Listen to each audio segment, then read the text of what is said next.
Atman Sri Swami Jyotirmayananda commences tonight's satsang with a Sanskrit peace chant.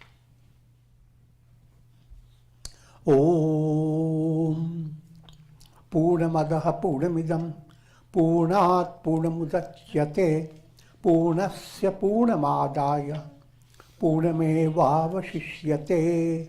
Om Shanti Shanti Shanti. We begin with mystic song by Sri Swami Lalitananda, played and sung by Sri Swami Umananda and Rajneesh. Our song tonight is called O Holy Mother, Touch Me.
without you, rock of your praise.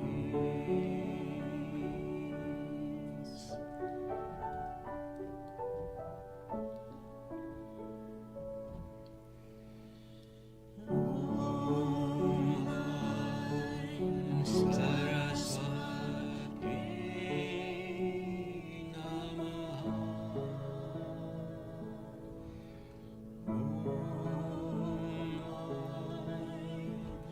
Saraswati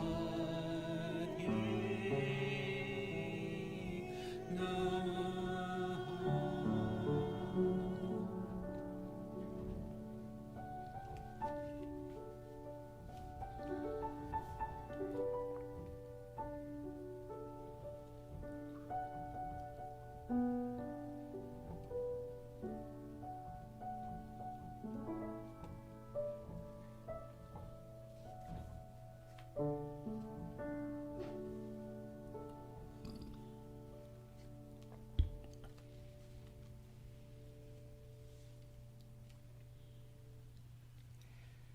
We are recording from the ashram of our revered Guru, Pujya Atman Sri Swami Jyotirmayananda in Miami, Florida. Today is July the 19th, 2020, Sunday evening, and tonight Swamiji will be lecturing on the Srimad Bhagavad Gita. This is series 2018, class number 85. And now Pujya Atman Sri Swami Jyotirmayananda. Om Vasudeva Sutam Devam Kansachanuramardanam Devaki Paramanandam Krishnam Vande Jagadgurum. Om. Adorations to Lord Krishna, the preceptor of the universe, destroyer of the forces of darkness, and bestower of immortality. Srimad Bhagavad Gita, chapter 8, entitled Akshara Brahma Yoga, the yoga of imperishable Brahman. Two words are very important: perishable, imperishable.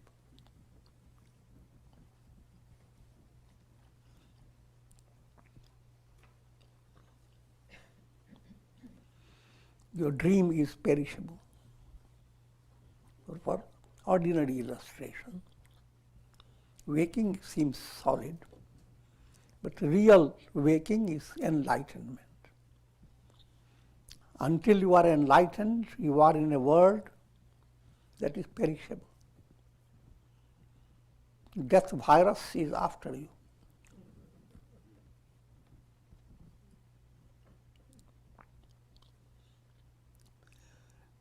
We are in the verse number 14. Ananyacetah satatam yo mam smarati nityashah tasyaham sulabha partha nityayuktasya yoginah. These are very profound statements, poetic, scholarly, essential.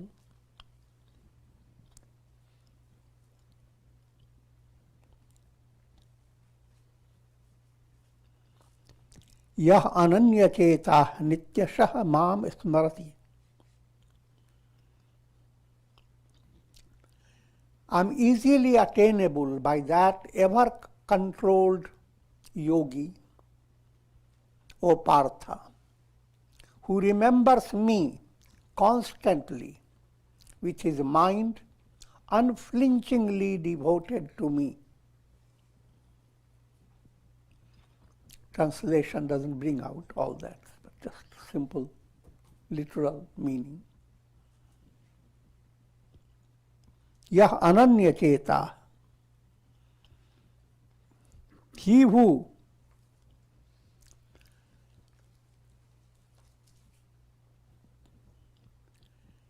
has directed his mind to God, God who is Ananya. Ananya means there is nobody else. One absolute God. Now, literally, if you take it, there will be a lot of fight. Just worship Brahman. Come to jnana, get away from this bhakti, so many gods. And even in bhakti, they worship Vishnu, not Shiva. So Ravana was a devotee of Shiva. I'm joking, but people do fight. Long fights have gone on in India. And even now they go on doing that. But I will not go into that detail, that's a muddy water.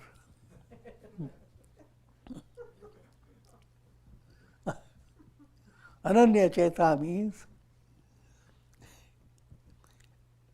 your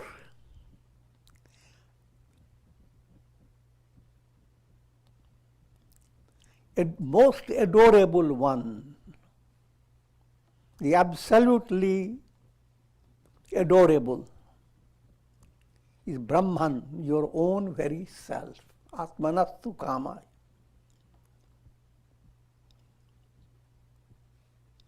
For every reflected sun in jars of water, the most adorable ideal goal for every reflected sun is the sun. That's one point to understand. Second point, this does not mean that you should not worship different aspects of God. Lakshmi for wealth and prosperity and for divine virtues, Saraswati for inspiration, and similarly all different gods who have different aspects, who grant different wishes. All this will not contradict if you are inwardly that state of a maturity. That same God, if your Ishta Devata is Rama, then it is Rama who enables Lakshmi Devi to shower her blessings on you. Saraswati Devi to shower her inspiration on you.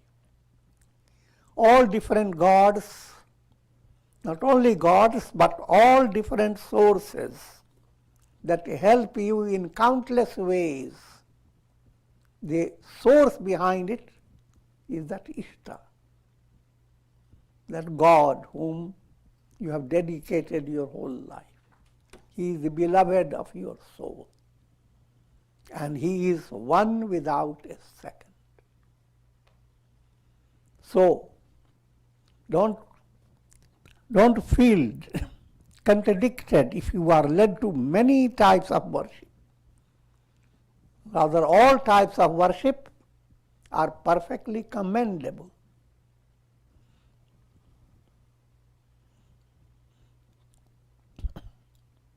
As long as you know that all this is leading your soul to the goal, which is Brahman. So if that type of maturity has developed, then you are Ananya Cheta. Each time you are turning to God for worship, your worship is not limited to one aspect of God who will grant a certain desire and then you say goodbye to Him. I'm joking. People generally do that.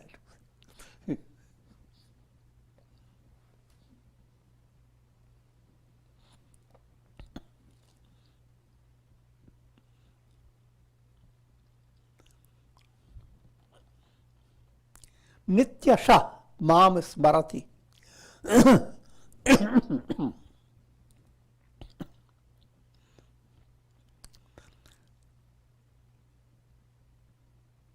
This statement that such a yogi remembers me constantly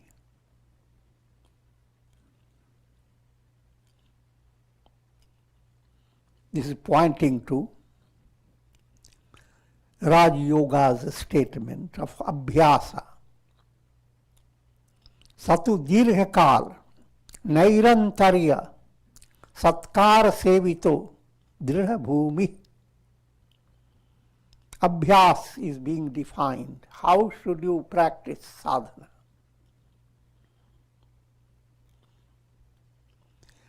First point, dirghakal. Do not put a limit. That I will try it out for 4 months and finish.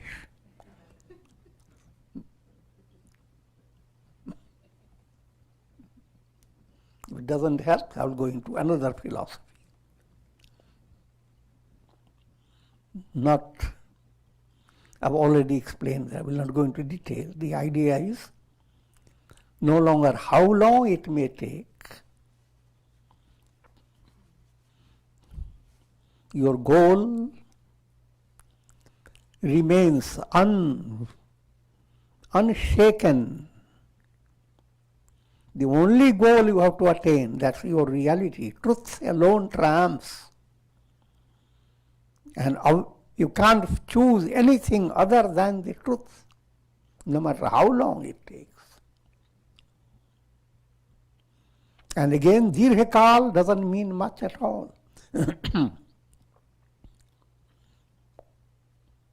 That I have given many times, the parable of Narada who comes to a devotee and he says, to one devotee he says, it will take you 5 years.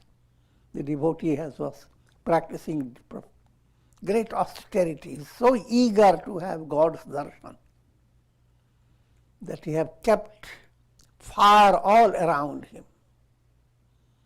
And he is shouting the mantra.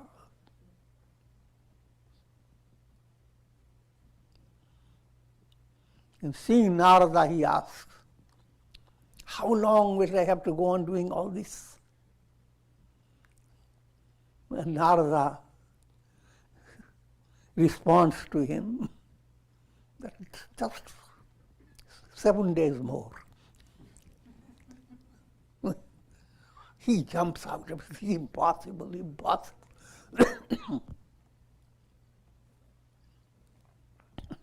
But then he goes to a devotee who is experiencing great thrill of devotion. He's dancing and singing.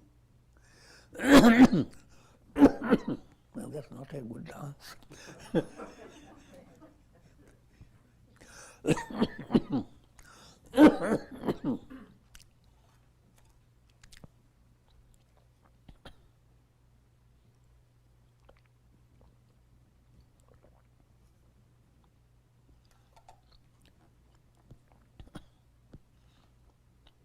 And he said, and devotee also asks him,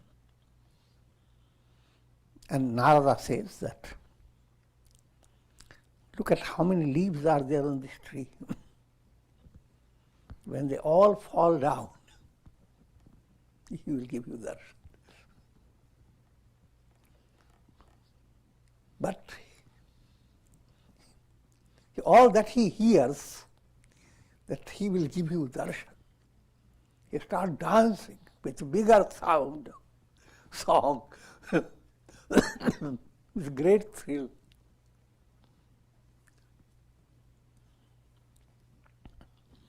So that's the point I'm highlighting. Dirghakal.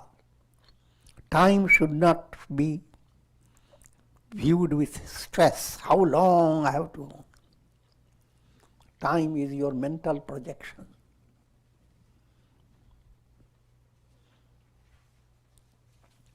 Nairantarya. Your practice should not be one day 90%, next day only 10%, next day only no percent at all.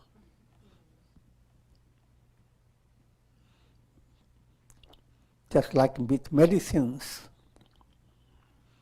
you cannot take up all the medicines that are meant to be taken for a whole month. But every day you have to go on taking it. In the same way, sadhana has to be done nairantarya, day by day.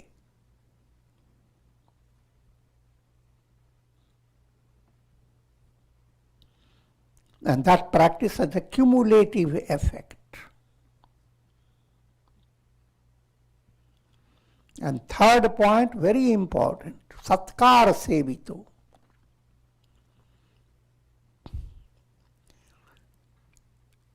Develop that subtle sense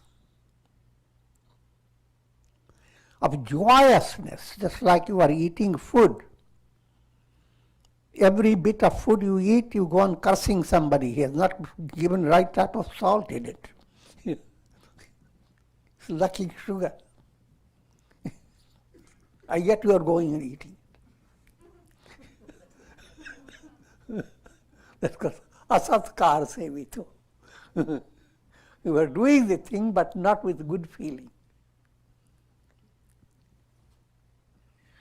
Similarly, when you are doing sadhana, allow your mind to be deeply engrossed. How fortunate, how blessed my tongue is able to use the divine name.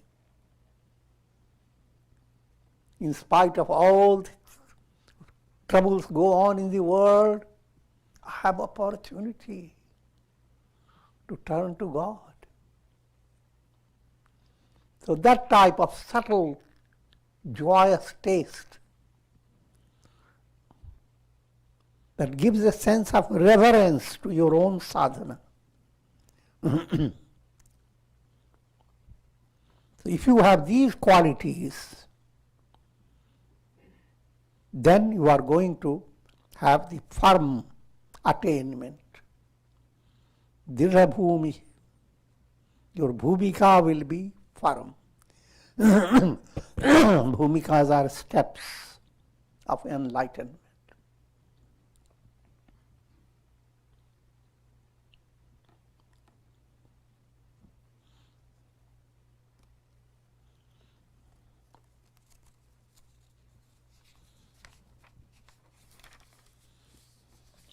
And for that devotee, tasyaham sulabha,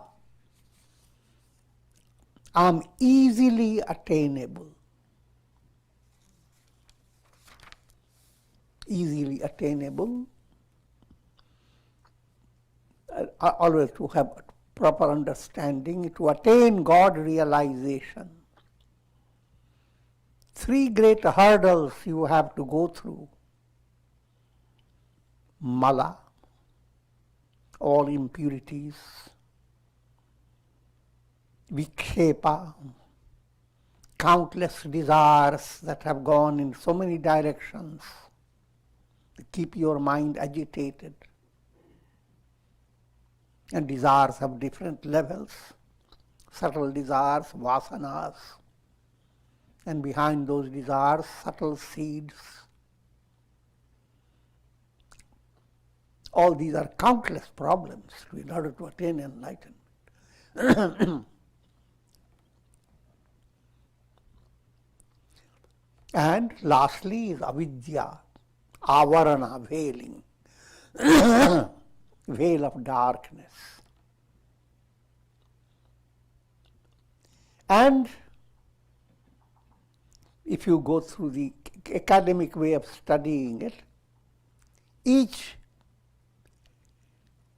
level, each obstacle requires a lot of things to tackle. It's not an easy job. How to remove your anger, how to remove your pride, how to remove your negative view always. Countless impurities. What I'm all leading you to understand, that if you have followed the path of integral yoga, And with all the definitions I have given, Ananya Bhakti, God as the goal, and your mind is constantly involved in worshipping God. Constantly involved worshipping God doesn't mean that your mind is constantly busy only doing Ram, Ram, Ram, Ram, Krishna, Krishna. You go on doing your duties. Just like even in the worldly situation, if you are father, mother, and you are having your young son or daughter being married, how much work you do. You can be described in a way that you are constantly remembering your son or daughter and doing all the work. There is no contradiction.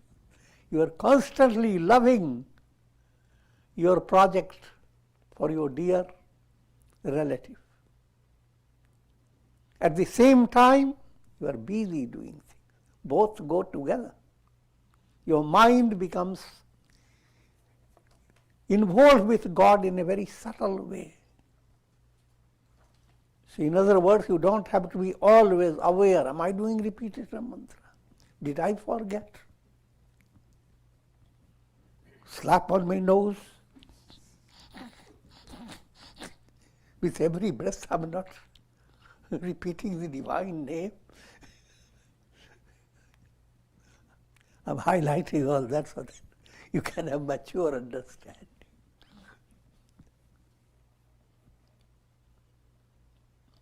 Constant remembrance comes as love begins to blossom within your heart, love of God.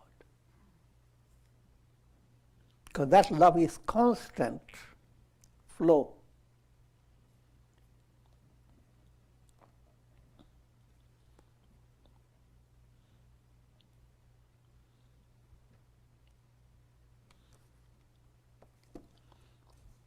And if you are developing that, now God takes care of your sadhana.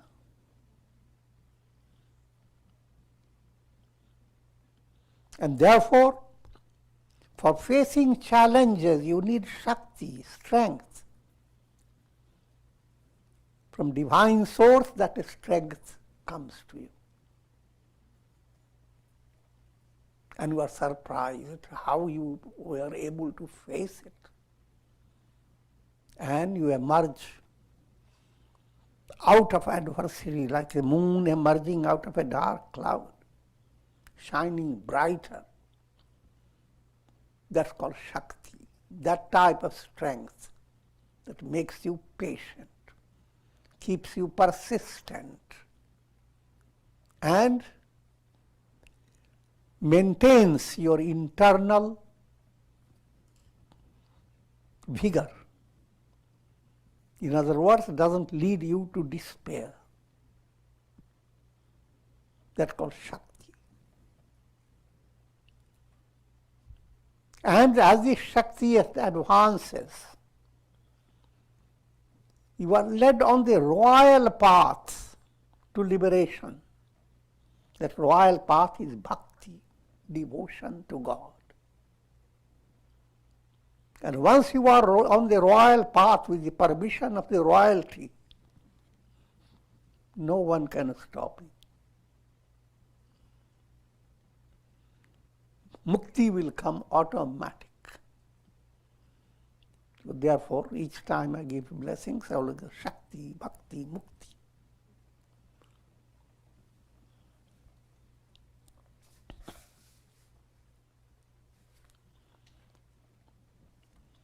Fifteenth verse. Mamupetyas punarjanma dukkhalayam ashashvatam napnuvanti mahatmana sansiddhim paramam gata.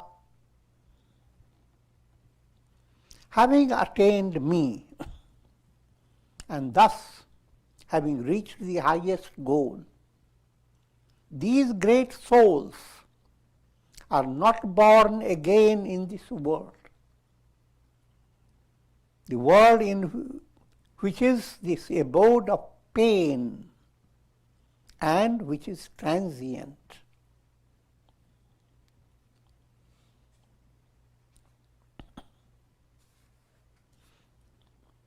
And this again is a profound statement. Mam upetya punarjanama.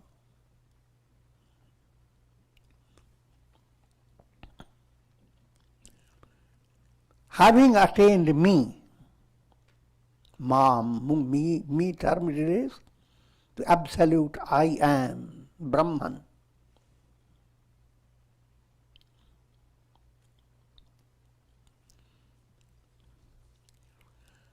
What's the result of attaining self-realization? And the result is, you will not fall into the trap of Maya, of ignorance. If you fall into it, then you are living through a world that is perishable, subject to mortality virus. The Sanskrit terminologies are ashashvat. Shashvat is ever-present reality, eternal reality, shashvat. Ashashvat, no, it is always a shaky movement. Simple illustration, in a cinema show, screen does not change. Projections go on changing. So mind-based experience, that is what people consider their progress. But no matter how much progressive you are, when you sleep, it moves away from you. You don't care. And you are not upset either. Showing instinctively the fact that in profounder level, all this that you gain through your mind and experience, they do not touch your deeper core.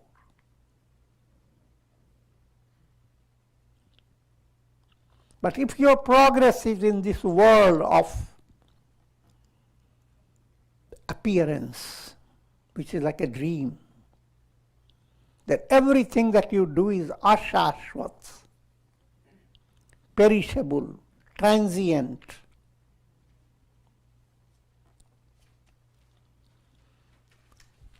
and if that is the only thing that's defective about it, it is not so. Dukkhalayam. This world becomes an abode of misery. Misery in the morning. Misery is the breakfast time. Misery is the food time. Misery is the afternoon. Misery is the evening.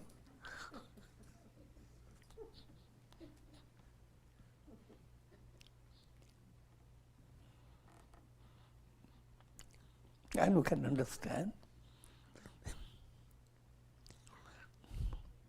that as time passes, these days you have this is highlighted. In the morning you are talking about the virus. In the afternoon you are talking about the virus. Every time you are hearing the glory of your mask.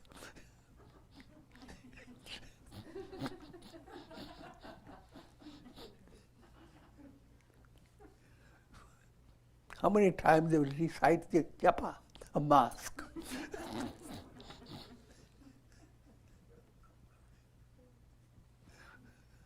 So it becomes dukkhalayam.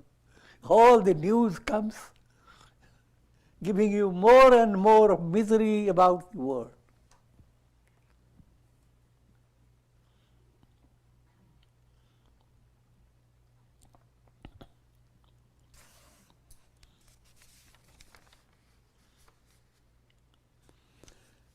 And further extending the understanding of dukkhalayam,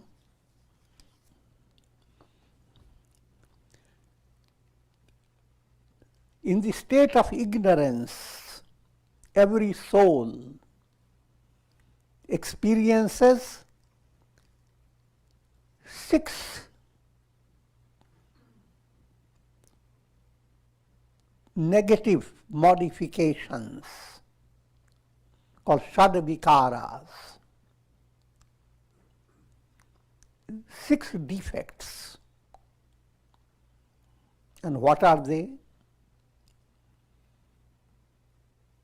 Jayate, janam, getting into the world to be born. You have to be very detached student to study every situation. If you are not detached and you are filled with moha, all that you see, a child is coming, how joyous, how joyous. Cute. But you have no idea of how much suffering has gone on with the mother, with the baby, beyond imagination, countless challenges. Of course, in divine hand, they all move in a smooth way. But tremendous pain and misery is involved in the process of birth for mother, for the baby. And next, the baby gets an identity. A name is given, Namkarana. Which name is not permanent. In your previous birth, you had a different name. And your names will go on changing. In the early stage, your parents may give you a certain name, later you may not like it. Could have it changed.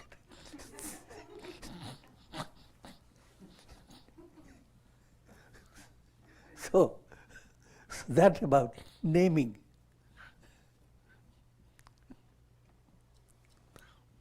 And with that name you seem to exist.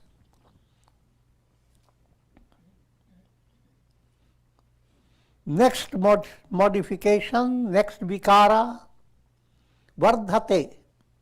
Now we begin to grow. You were just small child, now you are growing up, getting taller and taller. That's called vriddhi. The next point, viparinamate. The word is viparinam, parinam, result, but a special type of result. A special modification occurs as you begin to grow.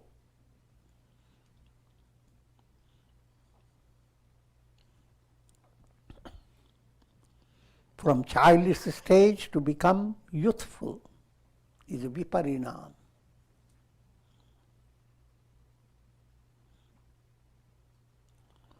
And next, apakshiyate. Now you begin to see how the wrinkles come into your face.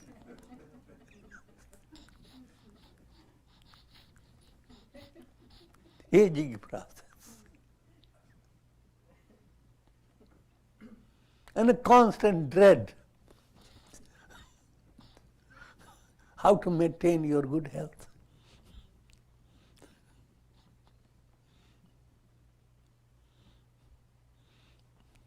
And of course, no matter what you do, you end up with death. So these 6 points haunt your mind, and you are subjected to these 6. Birth, having an identity, growing, a special change occurring within your body, aging, and death. What virus is causing all this?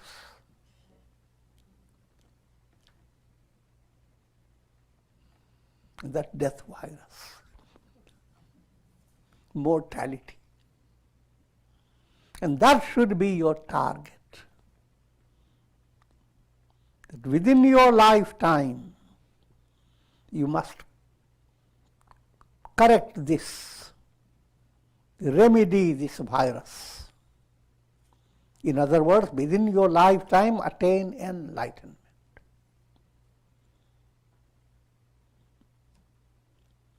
And then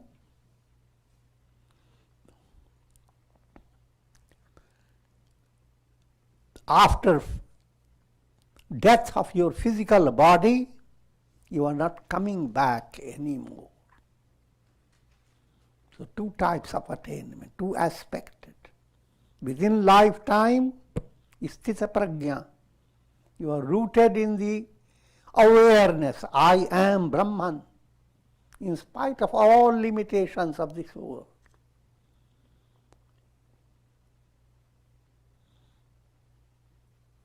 And as your life terminates, led by the exhaustion of prarabdha karma, you have not created any new karmas.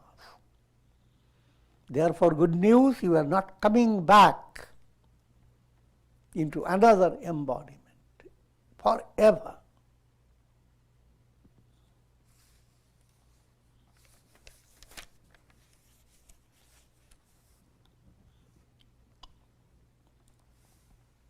Abrahma bhuvana loka punaravartinorjuna mamubetya tu kaunteya punarjanma na vidyate.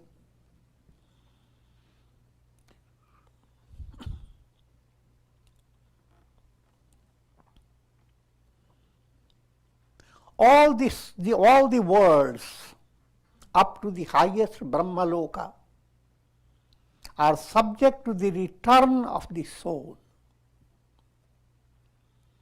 But he who attains me, O son of Kunti, for him there is no more rebirth. The same point is now further extended in this verse. The world is loka. And loka is based on your look.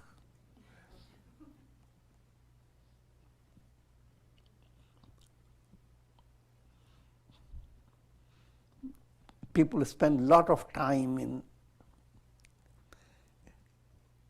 directing their attention, each time says the world.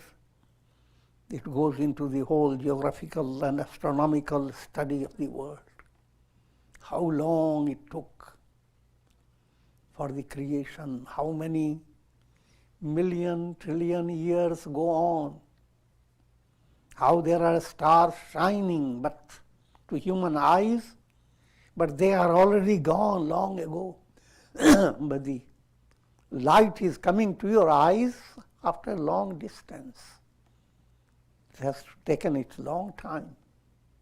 The star is not there, but to you still it's twinkling.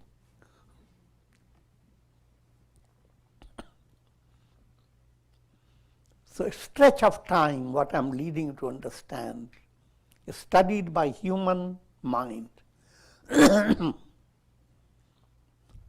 And in that stage they study all the yugas, how many years Satya Yuga, how many years Dwapara Yuga.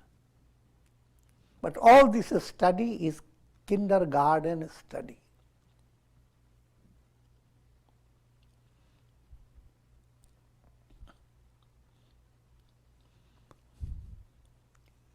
time experience of time. Time itself has no reality. Mind creates the illusion of experiencing time and space. And you have simple illustration. You will go to bed and right in your small bed is the opening of a big time, a world of your dream. And big space. You have to make big travels in your dream in order to find your objective. So entire time and space emerges in your dream out of your consciousness.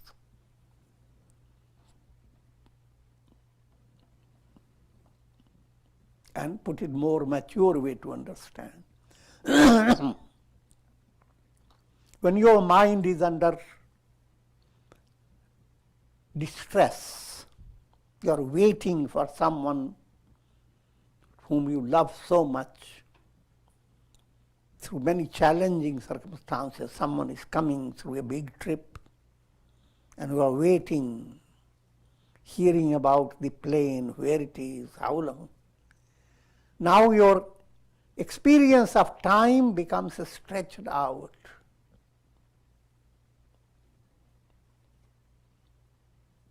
Within 15 minutes, you have gone through endless sufferings. On the other hand, joyous experience, the stretch of time, time flies.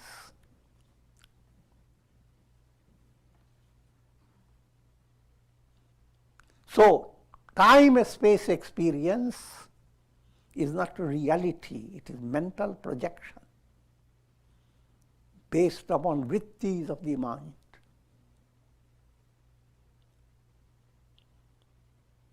And everyone experiences all the lokas every day. When your mind is calm, you are in Satya Yoga. When little rajas has entered, you are coming to Treta Yuga. Little more rajas, along with tamas, you are coming to Dwapara Yuga. Tamas predominating, you are coming to Kali Yuga. Calm mind, you are in Satya Yuga. Calm mind, inspiration, sense of joyousness, you are in Satya Yuga. Come down a little, you are not just calm, but you are also expressing certain type of project in that calmness. But project is Rama's project. It's Treta Yuga. Now you come to another level. A little more rajas has entered. And now you have to put your ducks together in a row. So you have come to Dwapara Yuga. Now you are coming to a state of more torture involved, more challenge, more fighting needed. And your mind is not quiet at all, angry, stressful. You are in Kali Yuga.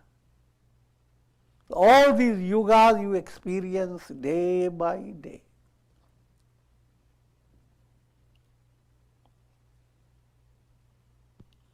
And all the lokas.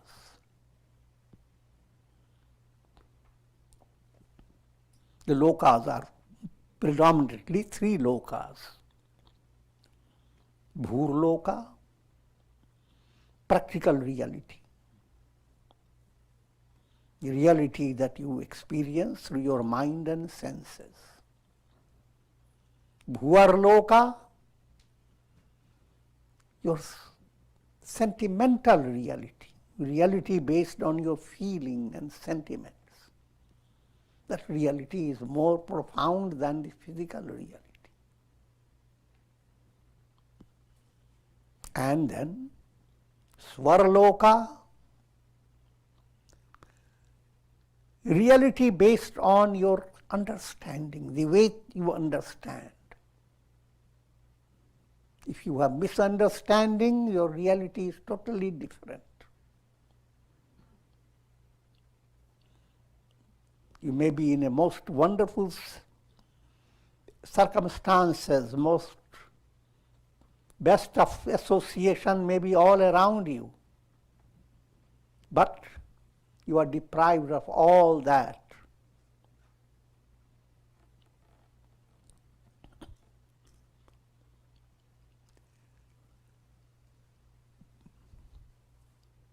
And beyond the three lokas is your essential nature. Your reality is beyond the three lokas. The intellectual concepts, intellectual understanding, sentimental experience, experience of emotions, and experiences based on practical reality. All these three are shakeable.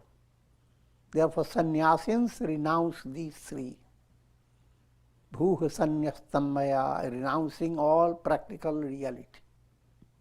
Bhuvaha sannyastam maya, renouncing this reality experience through sentiments. And swasanyastam maya, renouncing all conceptual understandings. I'm giving advanced meaning. This meaning is not given generally. They always turn your head to the sky. See, who was that there? Who was there? Stop. You renounce them all.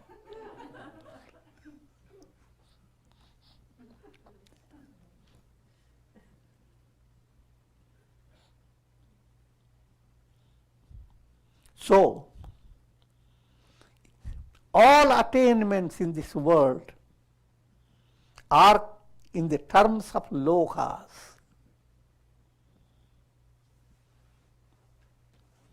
And loka should not make you a loco. Turning your head around, where is that loka?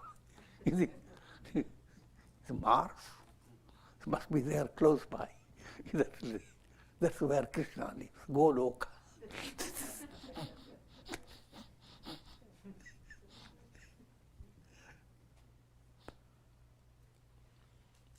So if you have that deluded notion of loka, then from that point of view,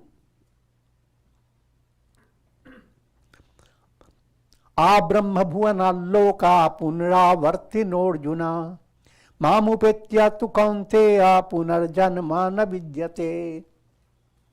All the worlds up to the highest Brahmaloka are subject to the return of the soul.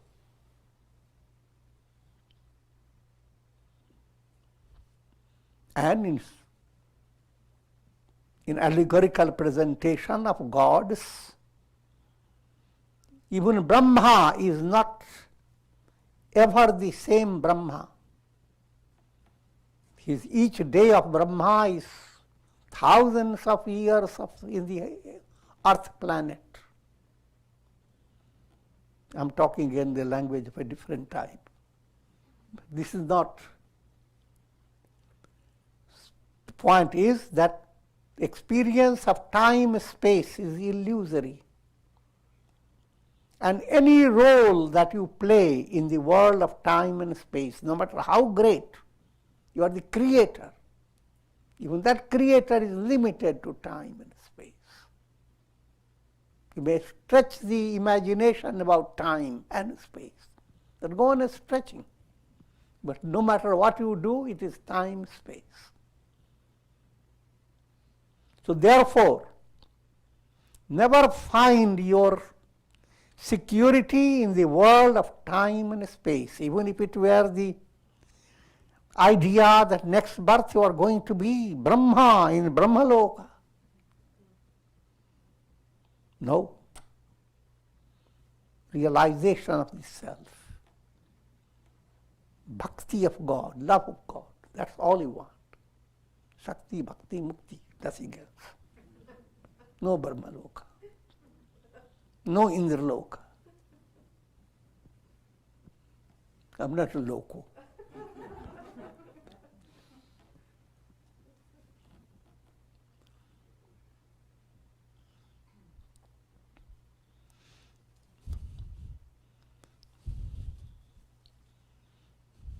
So all attainments in the world of time and space is called alpam, little.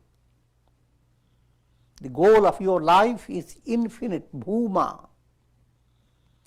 And that points to self-realization. He who attains me, O son of Kunti, for him there is no more rebirth. Goodbye to Punarjanam. No more rebirth. That's the best goodbye you can give.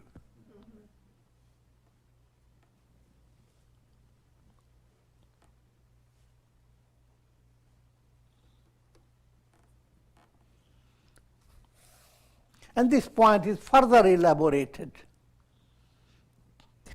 Time, space. Sahasra Yuga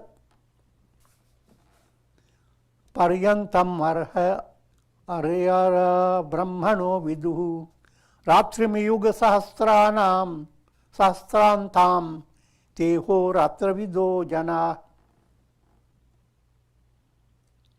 Those who know that the day of Brahma extends for 1,000 Mahayugas and his night lasts for another 1,000 Mahayugas, they are the true knowers of day and night.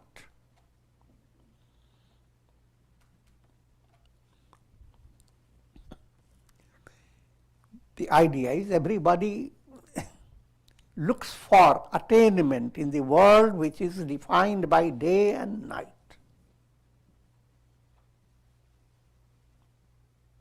And even if you were to attain a status in the world of Brahma, he also is subject to day and night.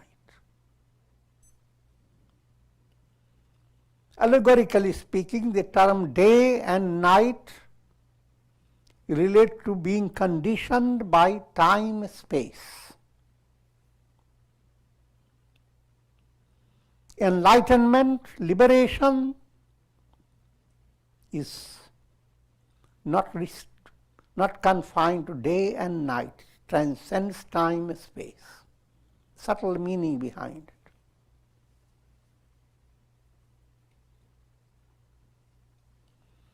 Another point to understand that in spite of the passage of time that mind gives so much importance to,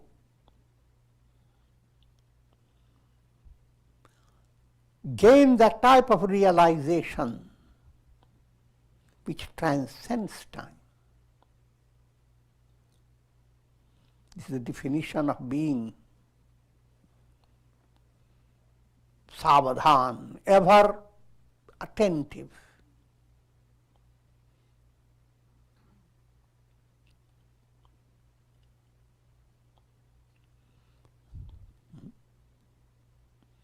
$7.24.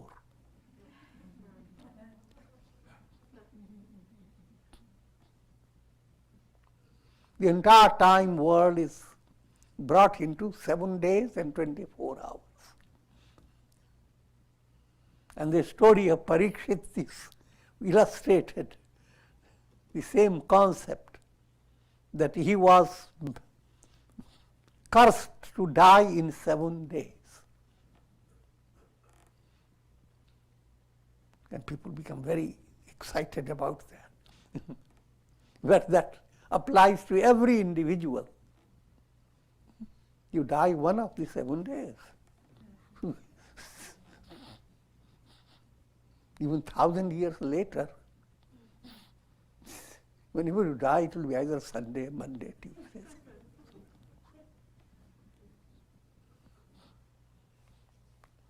And so all this has to be understood well, and with this I will conclude.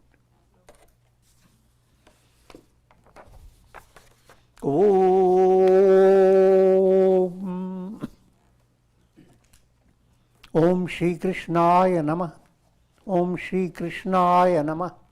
Om Namo Bhagavate Vasudevaya. Om Namo Bhagavate Vasudevaya.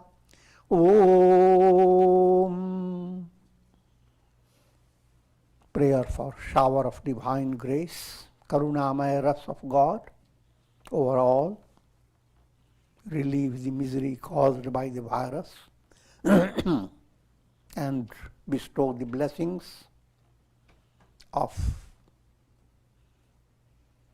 remedying, removing, preventing, controlling, conquering the death virus,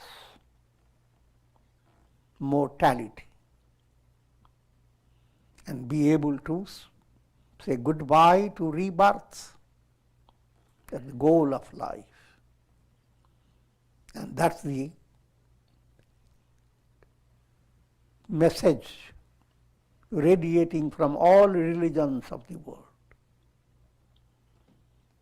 Om Trayambakam Yajamahe Sugandhim Pushti Vardhanam Urvarukma Bandhanan Mrityor Mukshiyama Mritat Om Sarve Bhavantu Sukhina Sarve Santu Niramaya Sarve Bhadrani Pashyantu Ma Kashchid Dukha Bhag Bhavet Om Shanti Shanti Shanti. Hari Om.